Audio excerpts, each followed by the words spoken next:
Hello students, welcome करते हैं आज के सेशन में और शुरू करते हैं बेटा जी आज का सिलसिला। मैं आपका पांडे सर, चलिए शुरू करते हैं। आज हम लोग कल की क्लास में हमने प्रीवियस क्लास में क्या देखा था, पिछली क्लास में हमने देखा कि C3 साइकिल क्या है, कैसे जो C3 प्लांट है उनमें C3 साइकिल चल रही है और कैसे ग्लूकोज बन रहा है, यानी कार्बोक्सिलेशन क्या है, रिडक्शन क्या है, रीजनरेशन क्या है, कितने ATP कितने NADPH2 लग रहे हैं।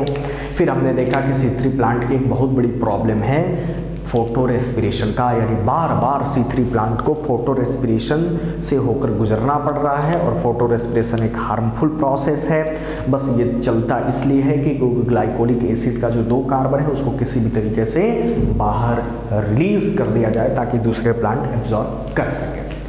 आज हम लोग पढ़ेंगे C4 पाथवे यानी C4 प्लांट। C4 प्लांट थोड़ा सा C3 से इवॉल्व है। ये कहेंगे कि नहीं, मैं अपने अंदर फोटो रेस्पिरेशन तो नहीं होने दूंगा किसी भी कारण, बस अपने अंदर फोटो रेस्पिरेशन, क्योंकि भाई फोटो रेस्पिरेशन से बायोमास भी तो कम हो जा रहा है ना, प्रोडक्शन भी तो कम हो जा रहा है। जैसे C3 प्लांट जो है, व्हीट है, राइस है, उसकी प्रोडक्टिविटी कम हो जा रही है। तो C4 साइकिल हम लोग पढ़ेंगे और देखेंगे कि C4 साइकिल में फोटो रेस्पिरेशन होता है या नहीं होता है। अगर नहीं होता है तो क्या तरीके हैं जिसकी वजह से C4 प्लांट फोटो रेस्पिरेशन से बच जा रहे हैं। तो चलिए बेटा जी आज हम लोग पढ़ेंगे C4 पाथवे। C4 पाथवे या C4 साइकिल। पहली बात, C4 साइकिल क्यों, मैं फिर रिपीट कर रहा हूं, क्योंकि डार्क रिएक्शन का पहला प्रोडक्ट 4 कार्बन वाला बनेगा। जैसे ऑक्सैलोएसिटिक एसिड बनेगा 4 कार्बन का, तो उसे C4 पाथवे या C4 प्लांट कहते हैं। इसके बारे में थोड़ा सा जिक्र कर लेते हैं। ये प्लांट ड्राई प्लेसेस या ड्राई एरिया में होते हैं। थोड़ा बहुत सूखे प्रदेश जो ड्राई एरिया है वो C4 प्लांट वहाँ होते हैं। अब देखिए, मैंने अभी आपको क्या सिखाया था कि ये जो प्लांट है, मान लो C3 प्लांट है, ड्राई या हाई लाइट इंटेंसिटी पर, हाई टेम्परेचर पर अपना स्टोमाटा बंद कर लेते हैं, जिसके वजह से प्रॉब्लम हो सकती है। अब C4 प्लांट ने क्या किया, C4 प्लांट के अंदर एक स्पेशल टाइप का फीचर होता है, स्पेशल टाइप का एनाटॉमी होता है जिसको बोलते हैं क्रेन्स एनाटॉमी। क्रेन्स एनाटॉमी क्या है, सुनो। स्पेशल टाइप का सेल का अरेंजमेंट होता है बेटा जी इसके अंदर स्पेशल टाइप का सेल का अरेंजमेंट होता है। जैसे देखो इधर ध्यान से मेरी बात सुनना। C4 प्लांट फोटो रेस्पिरेशन से बचने के लिए उसके अंदर कुछ स्पेशल टाइप्स का फीचर होता है। मैं फिर से रिपीट करता हूं, C4 प्लांट में फोटो रेस्पिरेशन ना हो इसलिए C4 प्लांट में 2 टाइप्स का सेल का अरेंजमेंट होता है। ये सेल जो होती है वो होती है मीजोफिल सेल्स, और इसको कहते हैं बेटा जी बंडल स्थित सेल। मैं फिर से रिपीट कर रहा हूं, C4 प्लांट फोटो रेस्पिरेशन से बचने के लिए स्पेशल टाइप का एक एनाटॉमी शो करता है, मेसोफिल सेल्स बंडल स्थित सेल्स का अरेंजमेंट करता है ना। और बंडल स्थित सेल जो होती है उसकी जो सेल वॉल होती है, जो मेम्ब्रेन होती है, वो काफी थिक होती है। क्या होती है बेटा जी, काफी थिक होती है। मेरी बात फिर से सुनिए, इसकी मेम्ब्रेन जो होती है वो काफी थिक होती है, जिसमें परिंदे भी पर नहीं मार सकते। That means इस मेम्ब्रेन से होकर न तो CO2 अंदर जा सकता, इस मेम्ब्रेन से होकर न तो O2 अंदर जा सकता। ऐसा मैंने क्यों किया, इसलिए किया कि इसी बंडल स्थित सेल में मेरा जो मंचला एंजाइम है जिसको कहते हैं रूबिस्को, इसी बंडल स्थित सेल में रूबिस्को होता है। अब इस C4 प्लांट्स के अंदर जो साइकिल चलेगा, ग्लूकोज बनेगा, इसको पता लगाया था हैच स्लाइक अंकल ने, है ना। तो इसीलिए C4 पाथवे को हैच स्लाइक साइकिल भी बोलते हैं। अभी तक मैंने क्या बताया सुनिए, एक बार समाप्त करते हैं। C4 पाथवे क्या है भाई, वैसे प्लांट जिसमें फर्स्ट ऑर्गेनिक कंपाउंड जो है डार्क रिएक्शन का वो बने 4 कार्बन वाला, उसको कहेंगे C4 पाथवे। ऐसे प्लांट को C4 प्लांट कहेंगे। ये ड्राई प्लेसेस में होते हैं, स्पेशल टाइप का एनाटॉमी होती है मेसोफिल और बंडल सीड सेल्स की, जिसको क्रेन्स एनाटॉमी कहते हैं। हेस्लैक साइकिल, क्योंकि इस पूरी प्रोसेस को हेस्लैक अंकल ने, साइंटिस्ट ने डिस्कवर्ड किया था, देखा था। इतनी बातें समझ में आ गई। अब ध्यान से मेरी बातें सुनेंगे, ध्यान से मेरी बातें सुनेंगे बेटा जी। अब रुबिस्को एंजाइम मंचला है। रुबिस्को एंजाइम की जो बाइंडिंग है CO2 और O2 से RUBP के साथ, जो बाइंडिंग कराता है वो कॉम्पिटिटिव बाइंडिंग है। जिसका कॉन्सेंट्रेशन ज्यादा उससे ये RUBP की दोस्ती करा देगा। अब समस्या ये है बेटा जी कि अगर CO2 को रुबिस्को एंजाइम को दोगे तभी ग्लूकोज बना सकता है, तो CO2 को तो देना पड़ेगा, किसी भी तरीके से रुबिस्को के पास CO2 को पहुंचाना ही पड़ेगा। लेकिन इसको एक पिंजरे में मैंने बंद कर दिया, तो न तो CO2 जा सकता है ना तो O2 जा सकता है। अब इसके अंदर कैसे प्रोसेस होता है समझिए, ये है mesophyll cells. But mesophyll cells से बेटा जी O2 भी अंदर आ सकता है और CO2 भी अंदर आ सकता है। क्लियर? अब मेसोफिल सेल्स के अंदर होता है पेप, फॉस्फोइनॉल पाइरुवेट, जो CO2 एक्सेप्टर होता है। कौन सा एक्सेप्टर होता है? CO2। और यहां पर एक एंजाइम होता है मेसोफिल सेल्स में जिसका नाम है पेपकेज। क्या नाम है? पेपकेज, है ना बेटा जी। मैं फिर से रिपीट करता हूं, ये CO2 आएगा, वाटर आएगा, HCO3 बनेगा, है ना, बाइकार्बोनेट बनेगा, और उसके बाद ये पेप से एक्सेप्ट कर दिया जाएगा। तो ये देखो, ये पेप प्लस CO2 दोनों एक्सेप्ट हो जाएंगे, एक साथ जुड़ेंगे, एंजाइम जोड़ देगा पेपकेज, और यहां पर एक कंपाउंड बनेगा, केमिकल कंपाउंड, जिसका नाम होगा OAA। क्या नाम होगा बेटा जी? OAA। इसको कहां लिख दें? OAA को यहां लिख दें, है ना। OAA का नाम होता है ऑक्सैलो एसिटिक एसिड। मैं फिर से रिपीट कर रहा हूं, हुआ यूं कि भाई रुबिस्को के पास O2 नहीं भेजेंगे, अगर O2 भेज देंगे तो फिर वही प्रॉब्लम, RUBP के साथ O2 को जोड़ देगा, प्रॉब्लम हो जाएगी। तो मैंने रुबिस्को एंजाइम को बंडल सीड सेल में पहुंचा दिया, है ना, और मेसोफिल सेल्स में एक इलेक्ट्रॉन CO2 एक्सेप्टर मॉलिक्यूल है जिसका नाम है पेप, है ना, फॉस्फोइनॉल पाइरुवेट। जैसे ही CO2 आया, पेप फॉस्फोइनॉल पाइरुवेट इसको एक्सेप्ट किया, केमिकल रिएक्शन हुआ, एंजाइमेटिक प्रोसेस है, यहां पर एंजाइम लगा पेपकेज। अब आपके मन में सवाल आएगा कि सर O2 भी तो आ रहा है, O2 को क्यों नहीं जोड़ दे रहा है ये पेपकेज एंजाइम पेप से? बेटा जी, पेप की एफिनिटी या पेपकेज एंजाइम की एफिनिटी O2 से नहीं होती है, CO2 से होती है। यानी पेपकेज रुबिस्को की तरह से मंचला नहीं है, ये हमेशा और हमेशा CO2 को ही पकड़ेगा। एफिनिटी होती है, बहुत कम होती है O2 से, है ना बेटा जी। अब यहां पर OAA बन गया, oxalo acetic acid. Oxalo acetic acid is a 4 carbon compound. कैसा है? 4 कार्बन कंपाउंड, इसीलिए इसको कहते हैं C4 पाथवे या C4 साइकिल। देखो ना, डार्क रिएक्शन का पहला प्रोडक्ट 4 कार्बन वाला बन गया, तो इसको C4। डार्क रिएक्शन का पहला प्रोडक्ट याद करो, RUBP के साथ जब CO2 जुड़ता था तो PGA बनाता था, फॉस्फोग्लिसरिक एसिड, 3 कार्बन का, इसलिए उसको C3 साइकिल कहते हैं। इसको C4 क्यों? क्योंकि 4 कार्बन कंपाउंड बन गया, फर्स्ट प्रोडक्ट स्टेबल प्रोडक्ट, है ना, OAA। अब बेटा जी OAA जो है oxalo acetic acid malic acid में कन्वर्ट हो जाएगा। अब आप हमें बताओ, क्या मैलिक एसिड के अंदर CO2 है या नहीं है? है या नहीं है? दिमाग लगाओ। यस सर है। मैलिक एसिड के अंदर पेप है, फॉस्फोइनॉल पाइरुवेट या फॉस्फोइनॉल पाइरुविक एसिड, और एक CO2 भी है ना। मैंने इस CO2 को केमिकल कंपाउंड में बना कन्वर्ट कर दिया मैलिक एसिड में, केमिकल रिएक्शन से। इतनी बातें समझ में आ गई बेटा। अब आपने पढ़ा होगा cell the unit of life में प्लाज्मोडेस्माटा के बारे में, है ना।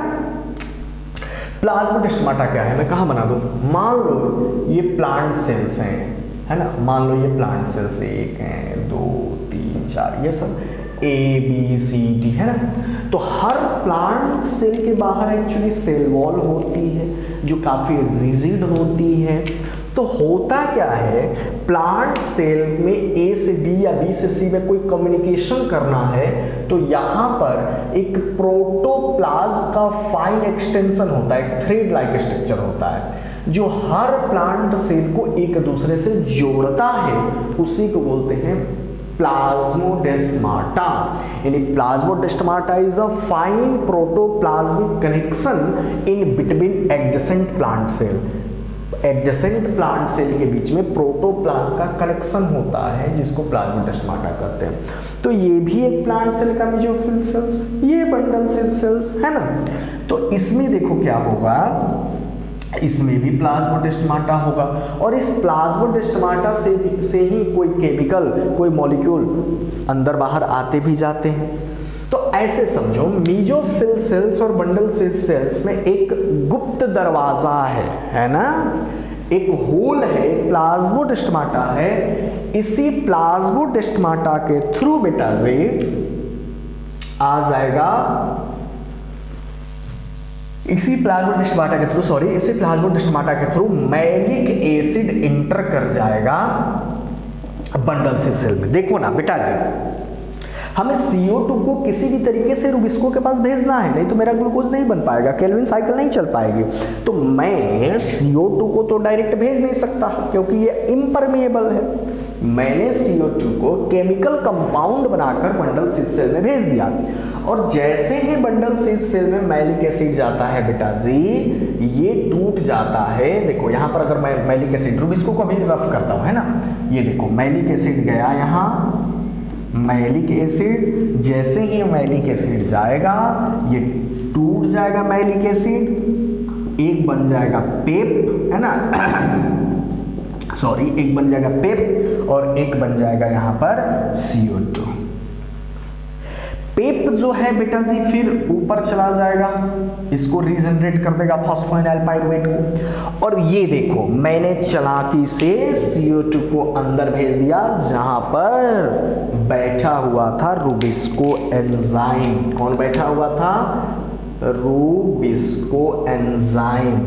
अब ये रुबिस्को एंजाइम अगेन वहीं RUBP के इस CO2 को जोड़ेगा और केल्विन साइकिल चलाएगा और यहां पर बन जाएगा ग्लूकोज। क्या बन जाएगा, ग्लूकोज। मैंने कितनी चालाकी की, अगर बेटा जी इस रुबिस्को को इसी मेसोफिल सेल्स में रखते छोड़ देते तो बार बार फोटो रेस्पिरेशन होता, यानी ये RUBP के साथ CO2 नहीं जुड़ता, O2 जुड़ जाता हाईलाइट टेम्परेचर पर। अगर बार बार हाईलाइट टेम्परेचर होता, हाईलाइट इंटेंसिटी होता, हाई टेम्परेचर होता तो ये सीन हो जाता। लेकिन मैंने क्या किया, प्लांट के अंदर ऐसा इवोल्यूशन हुआ कि भाई बंडल सेल के अंदर रुबिस्को आ गए और लेकिन CO2 को तो पहुंचाना है, बगैर CO2 के फिक्सेशन से ग्लूकोज तो बन नहीं सकता। तो मैंने गुप्त दरवाजे से केमिकल कंपाउंड बनाकर CO2 को अंदर डाल दिया और जैसे ही मैलिक एसिड गया बंडल सेल में बेटा जी, ये मैलिक एसिड टूट गया किसमें, पिप में और CO2 में। पिप ऊपर रीजनरेट हो गया और यहाँ पर CO2 केल्विन साइकिल का पार्ट बन गया। केल्विन साइकिल जैसे ही आया, CO2 आया, केल्विन साइकिल रन कर गया, है ना। अब यहाँ से देखो बहुत ट्रिकी क्वेश्चन नीट में पूछ रहे हैं, ध्यान समझो। पूछेंगे कि C4 प्लांट में ग्लूकोज कहाँ बन रहा है, तो क्या कहोगे, बंडल सेल, न कह देना मेसोफिल सेल्स, है ना। C4 प्लांट में, अच्छा C4 प्लांट को C4 क्यों कहते हैं, जल्दी बोलो, क्योंकि फर्स्ट स्टेबल कंपाउंड क्या है, 4 कार्बन वाला। तीसरा क्वेश्चन करेंगे, क्या C4 प्लांट में CO2 का फिक्सेशन एक बार हो रहा है या 2 बार हो रहा है, क्या कहोगे, यस बोलो 2 टाइम्स बेटा जी। 1 CO2 का fixation mesophyll cells, second CO2 का फिक्सेशन बंडल सेल्स, है ना। इतनी बात याद रहे। क्या C4 प्लांट में क्रेंज एनाटमी होता है? यस होता है। अब सबसे इंपॉर्टेंट क्वेश्चन, C4 प्लांट में कितने ग्लूकोज को बनाने के लिए, 1 मॉलिक्यूल ऑफ ग्लूकोज को बनाने के लिए कितने ATP और कितने NADPH लगेंगे बेटा जी? कितने NADPH? ध्यान से मेरी बात सुनना। केल्विन साइकिल यानी C3 साइकिल में कितने लगे थे? 12 NADPH और 18 ATP लगे थे। बोलो हाँ या ना। तो चाहे C3 प्लांट हो, चाहे C4 प्लांट हो, चाहे कैम प्लांट हो, ग्लूकोज बनेगा तो सिर्फ और सिर्फ केल्विन साइकिल से बनेगा। तो बेटा जी केल्विन साइकिल वाला तो ATP और NADPH तो इसमें भी यूज होगा, यानी जितना केल्विन साइकिल में ATP और NADPH यूज होता है उतना तो यूज होगा।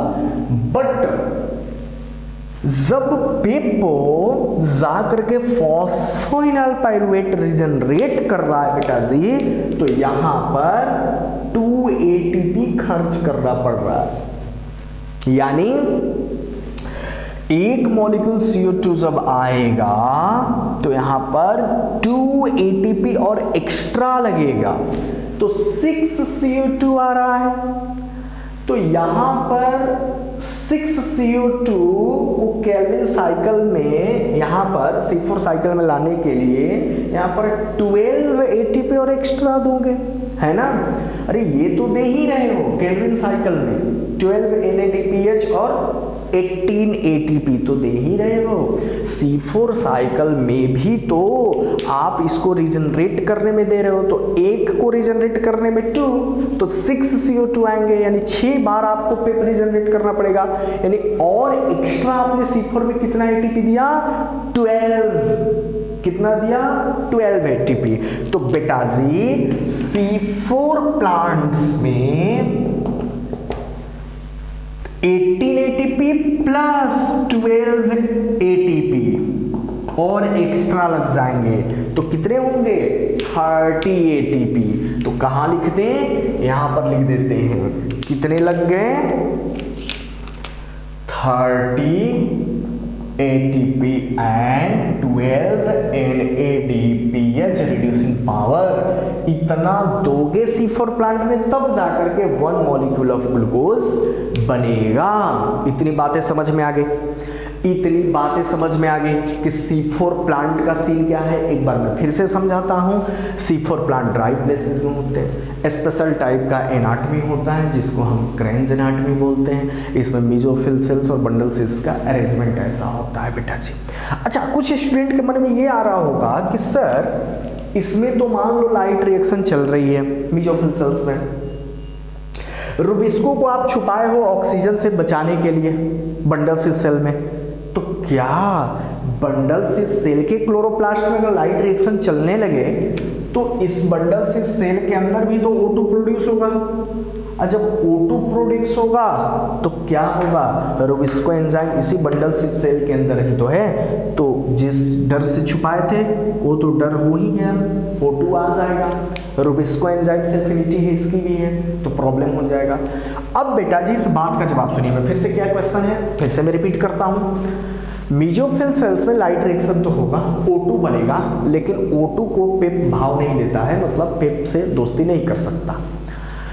अगर इसके अंदर O2 बन गया बंडल सेल में तब तो प्रॉब्लम हो जाएगी। रुबिस्को एंजाइम की एफिनिटी O2 से है, यहां पर ग्लूकोज नहीं बन पाएगा। लेकिन होता क्या है बेटा जी, जो मेसोफिल सेल्स हैं उसके जो क्लोरोप्लास्ट हैं, मैं इस चीज को थोड़ा रफ करके समझाता हूं इसके अंदर, है ना? मैं रफ करता हूं, मैं फिर लिख दूंगा, घबराइए नहीं, मैं फिर लिख दूंगा। ये देखो बेटा जी, जो मेसोफिल सेल्स मान लो है उसका ये क्लोरोप्लास्ट है ना, तो इस मेसोफिल सेल्स के क्लोरोप्लास्ट में थाइलेक्वाइड जो होते हैं एक दूसरे के ऊपर अरेंज होकर के रेनम बनाते हैं। भाई क्लोरोप्लास्ट की तो यही खासियत है, आपने पढ़ा भी है। तो इसके अंदर तो मान लो इस थाइलेक्वाइड में लाइट रिएक्शन होगी, ऑक्सीजन बाहर निकलेगा, कोई दिक्कत नहीं है, क्योंकि मेसोफिल सेल्स में रुबिस्को है नहीं कि ऑक्सीजन को पकड़ेगा, पेप है, और पेप और O2 की एफिनिटी बहुत बहुत बहुत कम है। लेकिन बंडल सेल में तो मेरा रुबिस्को है। अब इसको भाई कैसे बचा जाए? अब देखो होता क्या है, बंडल से सेल का मान लो ये क्लोरोप्लास्ट है ना, इस क्लोरोप्लास्ट के अंदर जो थैलेक्वाइड होते हैं ना वो बिखरे रहते हैं इसके स्ट्रोमा में। देखो इसका थैलेक्वाइड एक के ऊपर अरेंज है, ग्रेनम बना रहे हैं, लेकिन बंडल से सेल के क्लोरोप्लास्ट का थैलेक्वाइड बिखरे पड़े हैं इस स्ट्रोमा में।